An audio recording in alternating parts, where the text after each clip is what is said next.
The first class we'll be reviewing today is Hunter. Hunter got a lot of secret synergy cards this set. That archetype is really being pushed. They got Ice Trap, Ram Tamer, Spring the Trap, Dunball Darbunker, and Beastalker Tavish. And they also got Blood Seeker, which I think is just a pretty good average Hunter card. And there's already some pretty decent Hunter's secret synergy in Standard right now. There is Prize Winner, Petting Zoo, and Rinling's Rifle. So this deck has a lot of support now, enough to actually turn it into a full-fledged deck. I think it is a little bit fair. It doesn't have a lot of high rolling, and it's not a really control-y deck with finishing potential, so it can't really compete in that field. But it is just a solid deck with decent value generation and some good cards in it, and a lot of good synergy. And I think this deck will be very high tier 3 in the next meta. I don't think it's aggressive enough or anti-aggro enough to make tier 2. So I'm going to give all these cards 3 stars, except for Tavish, who will get 4 stars, because he is a very, very good card in that deck, and he could see play in other Hunter decks that might exist. The only other Hunter deck I see existing is Face Hunter, and he's probably too slow for Face Hunter. But he at least makes the Secret Hunter deck. So, Ice Trap is a new disruptive tool for Secret Hunter. It is not that impactful, I think, because a lot of classes have cheap spells that they can play right now, and half the time they'll have the coin, in which case you're just making them discard the coin because they get the mana back when they play it for a 2-mana secret, which isn't that great. But I think it definitely does have some scenarios where it can win you the game. If you have a pretty big board and you're trying to get them not to clear it, or if you're playing against a combo deck, that little bit of stall can be very useful. And if you play turn 1 Peasant, which I think that deck will do, because turn 1 Peasant into turn 2 Disruptive Secret is pretty powerful, then a turn 2 Ice Trap will be pretty good there, because there's a very low chance they'll be removing your Peasant, and then you can kind of continue to snowball from there. It might not be worth playing this card for its full mana cost, but there are so many ways to cheat out secrets in Hunter right now, and there are so many that you will need to play a lot of secrets just to make them not whiff after like turn 5. So I think Ice Trap will make the deck, and it could be a reason why it doesn't just fold to combo decks, because it doesn't really have that aggression to kill them actually that fast. Ram Tamer, just pretty solid turn 3 drop if you play a 2-mana secret. Of course they will be triggered a lot of the time, but there is Open the Cages still in Hunter that you can play on 2 mana.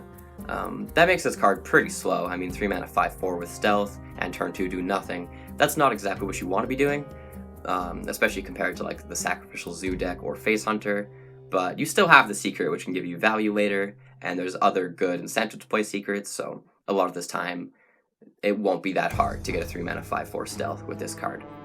You also have Petting Zoo now, so there's 2 good 3 mana synergy cards you can play after a 2 mana secret, which is just really consistent. I think that's really the strength of this deck. It just has consistent, decent tempo plays and also some good value generation later in the game. The only real unfair thing this deck can do is its secret cheating cards. So Spring the Trap, the easiest way to analyze this card is to predict it to Flanking Strike. So if you get the Honorable Kill, it's a lot better than Flanking Strike. You're basically drawing 2 cards and getting 4 mana, but they're 2 bad cards. So I'll say you're drawing 1 card and 4 mana of value, which is like 5 mana worth of value when you combine it. And the Wolf you get from Flanking Strike is like 2 mana. And yeah, it has a little bit more tempo, but the secrets have pretty decent tempo too. And you're thinning your deck a little bit of the cards that you want out of your deck, because you don't really want to be drawing the secrets. You'd rather be cheating them out. Of course, that's only if you get the Honorable Kill. If you don't get the Honorable Kill, it's similar in power to Flanking Strike, but you would rather have the 3/3 Wolf than a free secret, even though secrets are also 2 mana cards, just like the Wolf. The Wolf is definitely better. And Flanking Strike saw play a long time ago. I'm not entirely sure it'll see play in this meta nowadays, because like there's so many better cards. Like just Cariel is basically Flanking Strike, except for it's a 4/3 and you deal 4 damage, plus it has the Holy Spell synergy. But anyway, this card will see play in the secret deck. If you're playing against a board-based deck, this is a very valuable tool to help you not just get run over by them. Say you deal 3 damage to one of their minions, then you get a explosive trap off of it, clear the rest of their board. That's a really good stall card. It is awful against combo decks though. They might not be playing any minions, and if they are, you might not even get the Honorable Kill, in which case this is basically just a dead card. but it can get Ice Trap against them, possibly, so at least it has some merit. And there's also Dunbeldar Bunker. This is a very powerful objective card. It's slow, of course, like the rest of them, because you're not even getting any effect at the end of the turn that you play it. You're only drawing a card that you can play next turn. But cheating 1 mana for every secret you draw and drawing 3 cards is very powerful. For 2 mana, you can play this on turn 2 instead of like a turn 2 secret, which would also be a pretty slow, non-tempo play. And then for the rest of the game, that gives you just so much value. Not for the rest of the game, just for the next 3 turns, but that can really help eventually get you the board control back. And it also just really helps to support your secret synergy cards. Like, now instead of having to wait till turn 5 to play a secret and your Petting Zoo together, you can wait till turn 4, or you can wait till turn 5 and play 2 1-mana secrets and then Petting Zoo for 3 3/3 wolves. That's really good. Beaststalker Tavish is a very powerful hero card. That's a little redundant to say with all the cards of the new set, but it's true. He fits very well into that Secret Rogue deck and possibly any other slightly mid-range, slower Hunter deck. For 6 mana, he does impact the board. He can deal 3 damage to your opponent's board, which is similar to Tamsin, or get rid of 1 big minion, or interrupt their spells, or whatever, or even give you more board presence on the next turn. And then every turn after that, you're getting a free card. You're basically drawing a free card every turn. A pretty good card, Animal Companion, was still run, even towards the end of when it got rotated out. You are happy to have a good value 3-mana hero power later in the game. It has finishing power because you will get Huffer every single time off of it, so 4 damage to face is pretty good. And also it has a little bit of secret synergy with your other cards, and 5 armor. It'll really help against aggro decks, which I think this deck will still struggle against a little bit, even with its other anti-aggro tools. And it could be a bit of a finisher against control decks, although I think other control decks may actually have quicker finishers than Tavish in the upcoming set. But say you've already got them pretty low, you play this, you get a couple of like charging Huffers and just build your board up without investing as many resources with this guy, and that's a good time. And finally for that deck we have Bloodseeker. This weapon is a little bit clunky. You have to get the honorable kills for it to be worth anything. 2-mana 2/2 weapon is awful, but even if you get 1 honorable kill off of it, it's pretty good, and it could be insane. It's kind of like Stormhammer. Stormhammer was really good back in the days of Dragon Hunter. You just get infinite attacks with this 3-mana 3/2 weapon. Now you could be getting infinite attacks with like a 2-mana 5/5 weapon, or 5/2 weapon, I should say. It's obviously pretty bad against non-board based decks, but that's not why you're putting this card in. I think it is very valuable against an aggressive deck. You need a good turn 2 play other than secrets, because secrets do not really give you any tempo, but if you play this on turn 2, you can kill one of their minions, and then you can continue to play pretty slow cards for your other turns while still dealing with their board. That is very valuable. It lets you contest the board while also playing your slower cards that give you value. So that's really powerful. I think it could also possibly see play in Face Hunter, but I'm not sure about that. It's probably just too slow for Face Hunter, but if they do continue their trajectory of being a more board-based deck, then this is pretty powerful, because it's really powerful in any deck that wants to fight for the board. Hunter also gets 4 trash cards: Stormpike Ram, Mountain Bear, Revive Pet, and Wing Commander Ishiman. Stormpike Ram is actually not a bad card. It's kind of like that Fangbound Druid card from Druid, except for it's 1 more mana, but it's a lot faster, and it is good for, like, say, a big beast type of deck, or even a small beast type of deck. Like, good enough, at least, but Beast Hunter in general hasn't really worked since all the good beast cards got rotated out, and even before that, it maybe kind of worked in Highlander Hunter, but a fair mid-range deck like that isn't good anymore. And these cards will definitely not make that deck good. Mountain Bear is decent, especially if you cheat it out on curve, turn 5, after attacking with your Stormpike Ram, but it's comparable to Voidwalker. It's worse than Voidwalker, but for 2 less mana, so that's pretty good, but it does not have the cheating out power that Warlock did back in the days of Q-Block. So it is a good anti-aggro card, but you're probably going to be playing it on turn 7 a lot of the time, in which case, way too slow. That deck also gets Revive Pet. Revive Pet is good if you revive your Mountain Bear, but You will also have probably quite a few small beasts in that deck. Like you might just get a selection of your Stormpike Ram, the tokens you get off your Mountain Bear, and some other beasts that you're playing in that deck. And even still, like another Mountain Bear on turn 8 or something is just not that good. Aggro decks will destroy you long before then. And then Wind Commander Ishiman, turn 9 for like a board swing, that's just awful. Like maybe if this deck had really good anti-aggro cards, and then like really synergistic big beasts, and then like finishing power, then yeah, this could be like a tool in there, but the deck doesn't have any of that, really. So Wind Commander Ishiman is just never, probably ever going to see play in this set. So I will give all of these cards, unfortunately, 1 star. I'm sorry that I was so mean about all these cards. I do enjoy Beast Hunter, or I did at least when it was like a deck, but yeah, these cards just feel like filler for the Hunter class, which is fine because they got a lot of good secret cards, which I'm actually pretty excited about. Up next is Mage, the class that I'm most excited for this new set. They got a lot of cards supporting Big Spell Mage, which I'm super happy about. I used to love playing Big Spell Mage back in the day, and this new version seems even bigger. I'll admit, I'm a little bit of a Timmy. It is also just very satisfying because after all the little sprinklings of Big Spell Mage that they've released over the past year, it's nice to see it actually come together. I believe that this archetype will succeed and has all the tools it needs to be a decent deck. I don't think it'll be tier 1, but I think it will be high tier 2. They got a lot of small early game minions to help them survive, as well as some more big spell cheating cards, and also they got an actual big proactive spell. That is insane. That's kind of the only thing they really needed, but they also got all this other stuff too, so that's really nice. So they got Shivering Sorceress, Amplified Snow Flurry, Rune of the Archmage, Magister Dawngrasp, and Arcane Brilliance, as well as Belinda Stonehearth. I'm going to give all these cards 4 stars, except for Belinda Stonehearth, which I will give 5 stars, because I think it is a really, really good card in this deck. It's just kind of like the big flashy legendary that carries it a little bit and makes it a bit more consistent, so I'm going to give it an extra star, because why not? She deserves it. So Shivering Sorceress and Amplified Snow Flurry, both very good cards, and also good cards in a possible Tempo Mage deck, which could also exist this set, especially Shivering Sorceress. She's 1 mana 2/2, with a discount of 1, so she could be a 0 mana 2/2.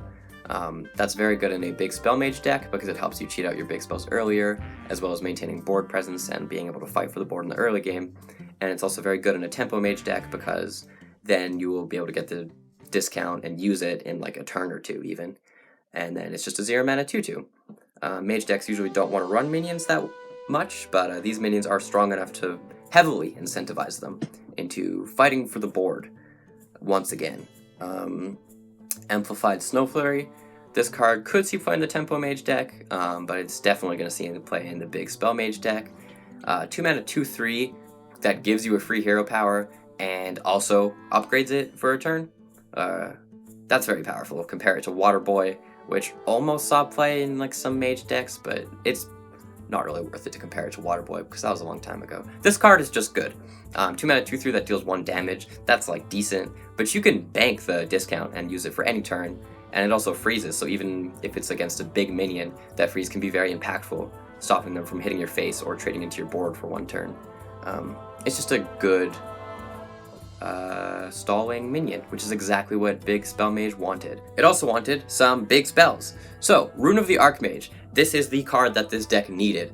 It is a most of the time proactive big spell that it can cheat out or repeat with Grey Sage Parrot. It is very random, which is a shame. The RNG of this card is one of the main reasons that this deck isn't tier 1, honestly. It just can't really consistently beat anything with 7 mana, do a bunch of random stuff. But that random stuff will usually be very good for you. It can destroy your opponent's board. It is a little bit of a reactive card in that way. A lot of the effects will be targeting minions. But it can also create some board presence for you or generate value. It really just does it all.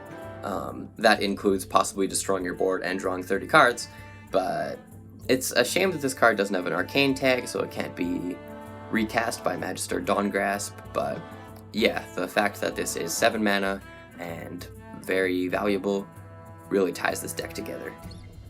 So, Magister Dawngrasp. This card is a very powerful hero card, once again. It can recast a lot of spells. It's not just limited to the 3 usual mage spells, schools of Fire, Frost, and Arcane. If you're playing Mask of Cthulhu in that Mage deck, which I think you will, because there's not a lot of other good 7 mana big spells, you're probably only going to play one, but say you play Mask of Cthulhu and then Magister Dawn Grasp, you're already pretty much getting the mana and card value out of it without even the hero power and the other spells you're casting. But I can also cast maybe Flame Strike or Deep Freeze. You'll probably play at least one of in that deck. So that's really powerful just as a battle cry, one of the best hero card battle cries. But then the hero power it gives you is also very good. This is finishing potential for a more controlling mage. You can kill 1 or 2 minions with it, and then it's 2 mana deal 5 every turn. That's like the Xyrella hero card's power, except for it's every single turn, not just once every 2 turns. So that is very scary to any control deck facing Magister Dawn Grasp. I think it'll see play probably just in Big Spell Mage this set, because there won't be a lot of other slow mages. Hero Power Mage could be a thing, in which case this would probably see play in that deck too. And Tempo Mage I think will be a thing, but this is probably too slow for Tempo Mage. But either way, it gets 4 stars. Arcane Brilliance is a pretty weird card for that deck, because it is a spell that is not big, so it could mess up your Belinda's or your Iceblood Tower. It's possible that you'll play a big spell mage that also runs a lot of small spells, so that can work with Celestial Inkset, and it is very helpful to have early game spells to help you survive the early game, and then it doesn't really hamper a lot of your other cards. Like, you're probably not going to play Iceblood Tower or Belinda in that deck, but that's fine. You can still repeat your big spells with Grey Sage Parrot and Dawn Grasp and other big spell cheating tools, so that deck could also work. But either way, I think Arcane Brilliance will be in both decks. Probably just a one-of in the big spell mage deck. Tutoring specific big spells is pretty good. Getting them into your hand helps a lot for Clumsy Courier. It also just gives card advantage for that deck, which is pretty good. And it is really nice that it gives a copy of the spells rather than drawing them. So you can play some big spells up to like 4 or 5 times, because you can play them maybe once or twice with the copies you get from Arcane Brilliance, then cheat them out of your deck, then repeat them with Dawn Grasp or Grey Sage Parrot. That makes this deck's ceiling very high if you're trying to play for full value against like a really slow control deck. So that's good. That makes the deck very powerful, and the fact that it can also do pretty well against aggro, I think, with its early game minions, that helps a lot. Also, Arcane Brilliance helps with that too, even. You might not think it will, but if you're drawing 4 cards on turn 4, then your Knoll is very likely to cost 1 or 0. So I think you'll play that in the Big Spell Mage deck, and then because of specifically Arcane Brilliance, the combo of those 2 cards is very good. Belinda Stonehearth is very good for the big Spell Mage deck. 6 mana, 7, 8 or something like that. Draw 2 cards. That's, well, 7-8 is the low end of the big Spell Mage deck. That's really powerful, and you're reducing the card's cost by a lot.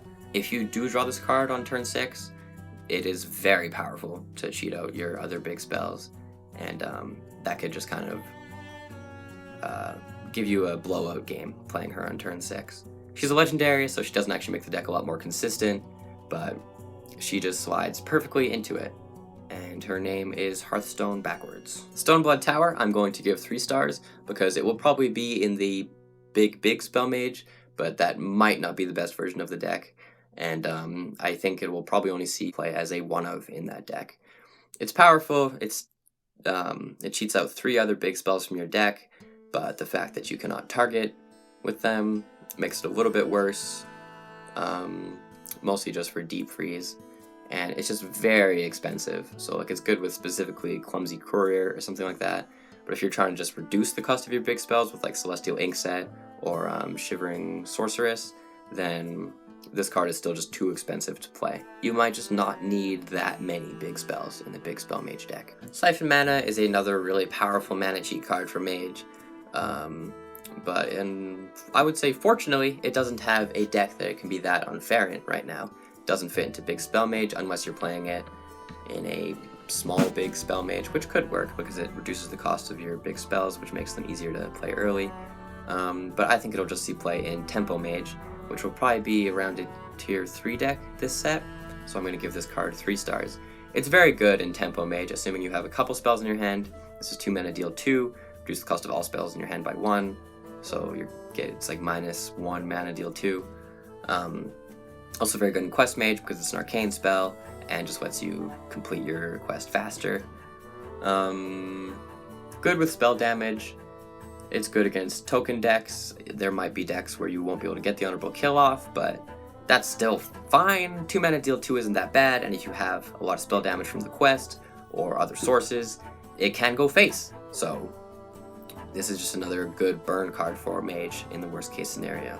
Mass Polymorph is a card that was probably printed for Big Spell Mage and could see play maybe as a 1-of in that deck, but I just don't think it's that impactful. Randomly getting it off of your Iceblood Tower is pretty bad when you have a board developed.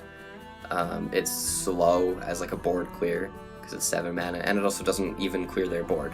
You would probably rather just play Flame Strike in most scenarios because it's one-sided and it actually destroys their minions if you're playing against an aggressive or token deck. And the sheep are still left on the board to be buffed by, say, Druid's Beast buff cards or just other board buff cards. It's good against Death Rattles, which could matter. It's good against like hand buff Paladins boards later in the game. So it could be a 1-of, but I just don't really see it happening. So I'm going to give it a 1 star. There is also Build a Snowman. This is a awful card. It's cool, and it has really cool art. I'm surprised that's the first time I'm making this pun in this video. But anyway, it's just super slow. It's like Pyros, but Pyros would absolutely not see any play in today's meta, and it didn't even really see play back then. And it has better breakpoints than Pyros, but like you never want to pay 3 mana for a 3/3, especially in Mage. You never want to pay 6 mana for a slow 6/6 that freezes. That's awful. It's even worse than the 3/3. And the 9/9 is the worst of them all. It can complete your Frost requirement for the Mage Quest deck by like turn 10 at 18 mana later. So yeah, I'm gonna give this card 1 star. Third but not least is Druid. Druid is coming into the meta with an already tier 1 deck in Taunt Druid. That deck has survived the nerfs and is still quite oppressive with the new addition of Drekthar. But I think the best Druid deck will be different in Alterac Valley, with the addition of all the new token synergy beast cards. So Druid gets Claw Fury Adept, Heart of the Wild, and Frostsaber Matriarch. Claw Fury Adept is a very powerful baseline card. It's a half of a Savage Roar on a 2 mana 2/3 beast. It fits perfectly into that deck because Druid has always been able to leverage board-wide buffs very well, and that fits perfectly for this deck that I think will be very low to the ground and tokeny. So this could easily give like +4 attack, which could be a lot of face damage or a lot of damage to the opponent's board if you're trying to recover.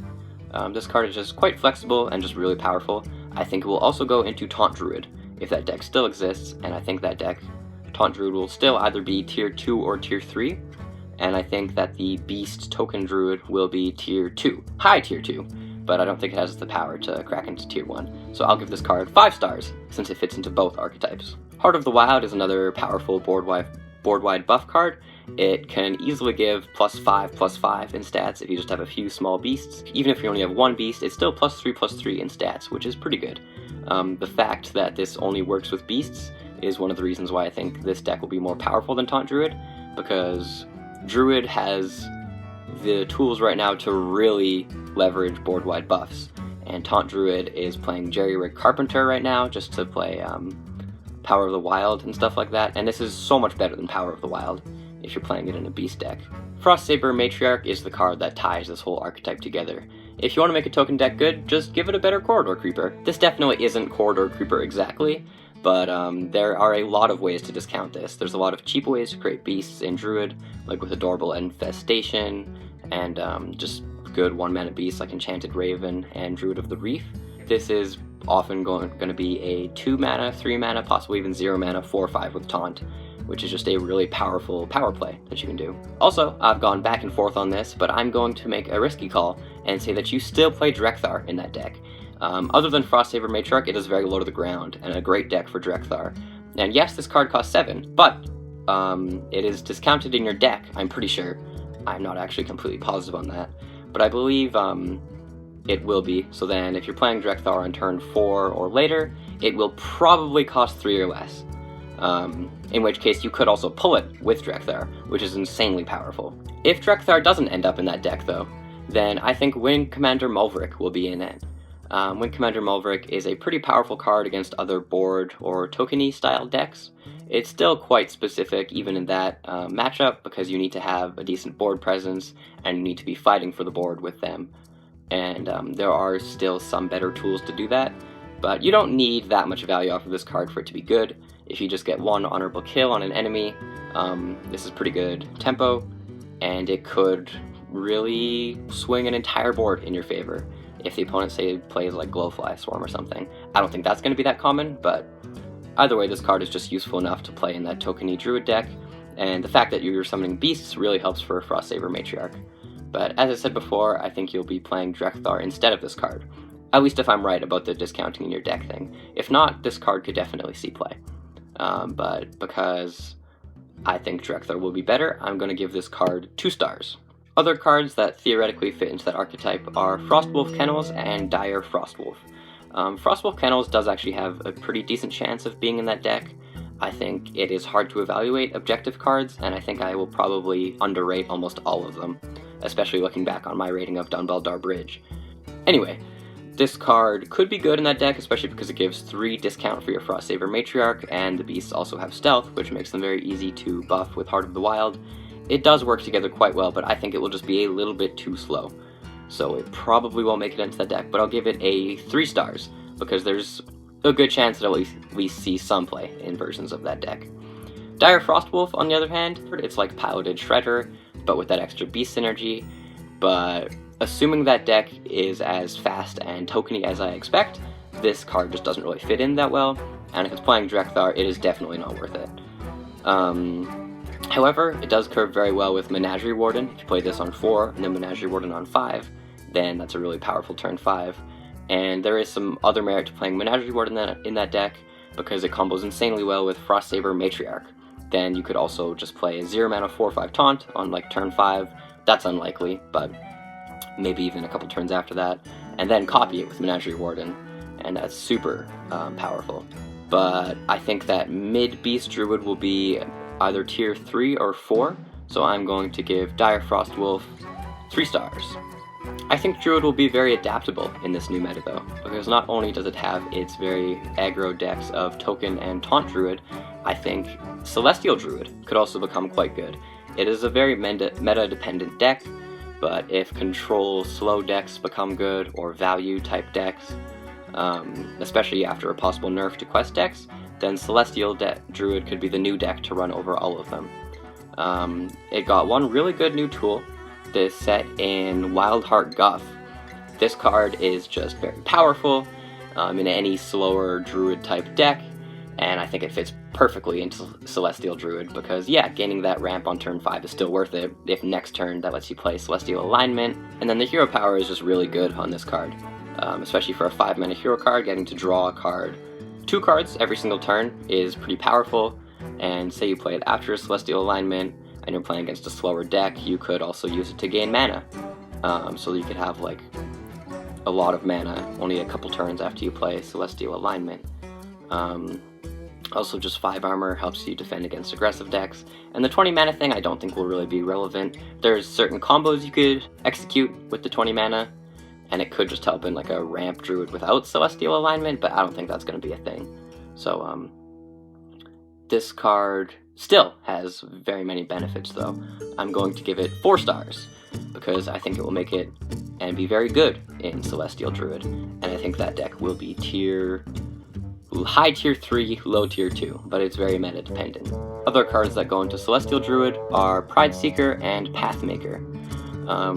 I really like that Pride Seeker can let you play Nourish on the same turn as Celestial Alignment. Yes, that is how it works, meaning that you can play Nourish and then Anacondra right on the same turn that you play Celestial Alignment, so you're not just doing a dead turn without interacting with your opponent's board at all. That could really make the deck a lot faster, but even then, it's a little bit inconsistent, and it has no use outside of that, and just playing Nourish on turn 4. There's not a lot of other good choose 1 cards in Druid right now that you can gain tempo off of with this, but I think that combo with Celestial Alignment is pretty good, so I'm going to give this card 3 stars. Pathmaker also kind of fits in that deck because you are playing choose 1 cards, and say you nourish after a Celestial Alignment, then you can play this to draw 3 cards on your 1 mana 3/4. Still though, I think that's a little bit clunky, and Celestial Druid already has enough good cards that it needs to play, so I don't think this will fit in. I don't think this will make the deck. And finally we have Capture Coldtooth Mine. This card could also possibly fit into Celestial Druid because it gives tutor. It could tutor like a Lightning Bloom or a high cost card. I don't know why you'd want to tutor a high cost card. But yeah, that's just it. I don't really see much use for this card. I don't think tutoring your specific mana cost cards is really good in Druid. So I'm going to give it a 1 star. Finally we have Demon Hunter. Demon Hunter got really good support for 2 archetypes that have been established 2 years ago, but have not worked out once since.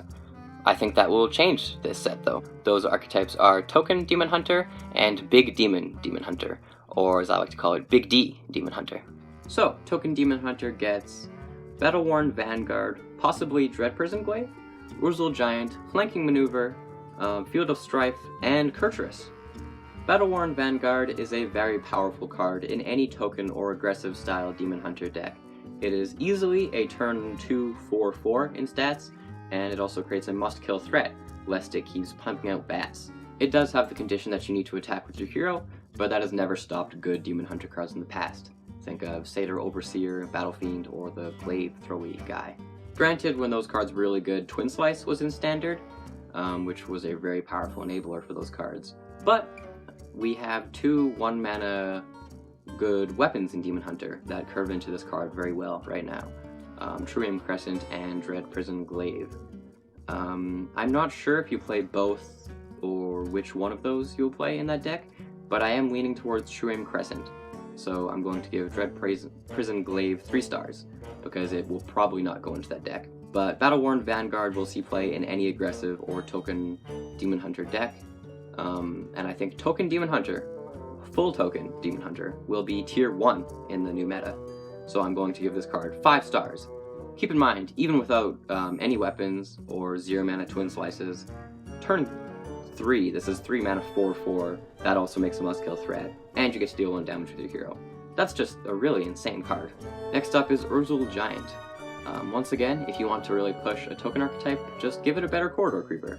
This card is a little bit harder to discount than Corridor Creeper, because it only counts friendly minions, but it doesn't have to be in your hand to be discounted. So overall that makes it about on par, but a lot less high rolly, which I think is a lot better designed. Plus, it has +3/+3 on unnerfed Corridor Creeper. That's really insane. Every giant with a reasonable condition to discount it has been very good, and this card is absolutely no different.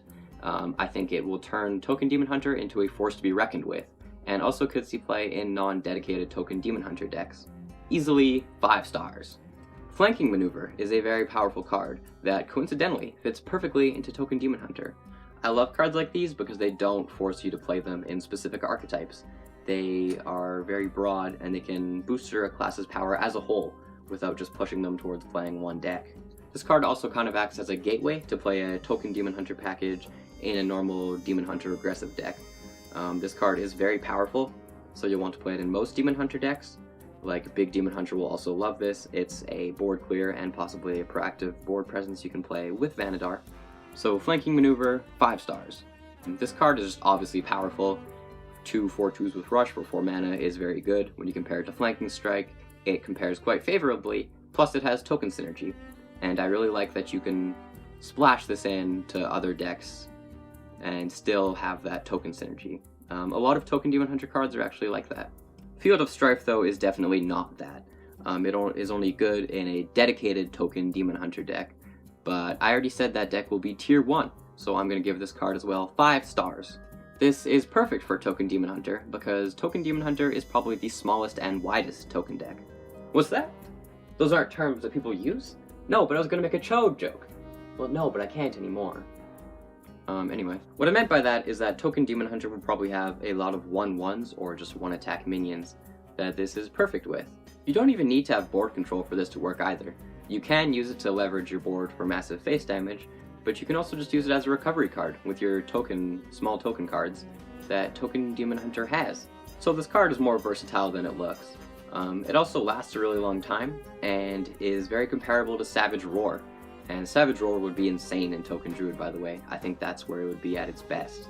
And this card is actually quite similar. It lasts 3 turns, and it's one of the fastest objectives because it affects the board the turn you play it. So you can pump in a lot of extra damage with just this 2 mana objective. I think objectives in general are very underrated this set, by me included, but I think this one is pretty obviously powerful, at least if Token Demon Hunter does become a strong deck. Flag Runner is another card that fits only specifically into Token Demon Hunter.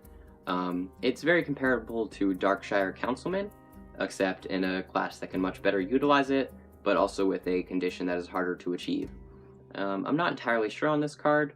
I have built multiple versions of Token Demon Hunter, and this fits into some of them, but there are some that just don't really want one big minion that gets slowly buffed. So I'm not sure if this card will make the deck, but I think it will be at least decent in it and could make some versions, so I'm going to give it 4 stars. And finally for the token deck is Kurtrus. This card is getting a lot of hype because it is just obviously insane. Just the battle cry alone, if you attack a lot with your hero throughout the game, which by the way is another incentive to run those 1-cost high durability weapons, then you are getting like 2 5/4s or 4/4s with Rush on turn 6, which is just quite powerful. The attack doesn't last until the next turn for some reason, but still, it's just a very powerful impact on the board. Plus, you're also getting 5 armor, which is just crazy for a 6-mana hero card. Plus, the hero power is just completely absurd. If you just attack with 1 minion, it is deal 4 for 2 mana. But this is basically better Metamorphosis, especially in a token deck, and it's just tacked on to the card, and it lasts forever. It also combines with Fellfire Deadeye and Expendable Performers to deal up to like 26 face damage on turn 9. And that could slot into Token Demon Hunter, but I personally think it is a bit too slow. Plus, it's a little bit inconsistent because your opponent might not have 12 health of stuff on the board, especially against like control decks, which you might want to use this combo to specifically finish them off. So I don't think that combo will make it into the Token Demon Hunter deck, or at least the best version of that Token Demon Hunter deck. But I think Kurtrus is just crazy in probably any Demon Hunter deck, including Big Demon Hunter and probably Death Rattle Demon Hunter. But especially in Token, this is just insane. It's like a immediate board impact plus an amazing finisher. So 5 stars, easily. Lastly, we have the Big D cards. I think this deck is pretty good as far as big decks go. So cards for Big Demon Hunter are Carrier Foul Soul, Sigil of Reckoning, and Warden of Chains. I think Big Demon Hunter will be tier 3. I think it'll be the best of all the big decks, except Big Spell Mage, but that's different. This deck is just surprisingly versatile for a big demon deck. I don't think it just completely folds to combo or aggressive decks. It just has some good tools all around. So let's get into it. Carrier Foul Soul is good enough to go into that deck. You're usually not going to get a great effect with this, but in the greedier version, especially, it's definitely worth it, because then you can get the effect of, say, Ancient Void Hound, which is pretty powerful. But even just with Illidari Inquisitor, it's like a mini Illidari Inquisitor, like a 6/6 with basically charge and rush. And I think that could actually be a reason to play this just in Death Rattle Demon Hunter as well, with the Illidari Inquisitors, because 6 mana 6/6 charge is pretty good. And it is good in Big Demon Hunter as well, so I'm going to give it 4 stars, because it could see play in both of those decks. Sigil of Reckoning is probably the reason that deck will work. It's kind of like Skull of Gul'dan, obviously less powerful, but Skull of Gul'dan was one of the most powerful cards ever printed, so I think that's fair. And Demon Hunter also has a lot more big demons to choose from when playing this card, and they're also a bit more versatile. You can cheat out Illidari Inquisitor to just rush them down pretty fast with this card, and Demon Hunter's also pretty good at dealing face damage without any other minions in the deck to mess up Vanadar Stormpike, so that could be a decent direction for Big Demon Hunter to go. You could also cheat out Tainheart Tormentor, because that card can really mess up a combo deck's day. So that means this deck might not just fold to combo or aggro decks. Sigil of Reckoning is a little bit slow, but I think with the sustaining tools that Demon Hunter has, this could really work. What I think will not work though, and I'm taking a bit of a gamble here, is Warden of Chains. Seems like the perfect card for big Demon Hunter, but I think it is preferable to play Vanadar in that deck. Granted, that's a lot more inconsistent, but if you do get Vanadar on turn 4, that's a huge high roll for the deck, and I think it's better than playing this and any other small defensive minions. Because you don't need to fill out that deck. I think it already has enough just good spells to survive and deal damage to the opponent. Speaking of, I think big Demon Hunter will play Flanking Maneuver and Kurtrus, because they're just powerful board-based cards that could beat your opponent down. So I'm going to give Warden of Chains 2 stars. I think it'll see experimentation in that deck, but I don't think it'll actually be in the best version. So that's it for part 3 of my reviews. I have now finished all the classes, and stay tuned because I will be releasing a video on the neutrals very soon. The more I theorycraft about the new set, the more excited I'm getting for it. A lot of people are saying that it will just be dead on release, and none of these cards will really see play in the face of old combo and OTK decks, but I don't think that's true at all. I could be entirely wrong, but I'm going to stake my claim and say that the meta will have a massive shift with the new meta. I think Quest's Handlock will still probably be a very good deck, but I think control decks will exist. I think new aggro decks will be very good, and I think that if combo decks are oppressive, Blizzard will nerf them quickly, and we will have a very healthy meta afterwards. I like to think about the start of this year when Forged in the Barrens was released, and it seemed like Blizzard was going for a simple return to the roots of Hearthstone. I think there will be a balanced, interesting meta, even if it possibly takes about a month after the set's actual release. So, I'm very excited. Thanks everybody for watching this review. Stay tuned.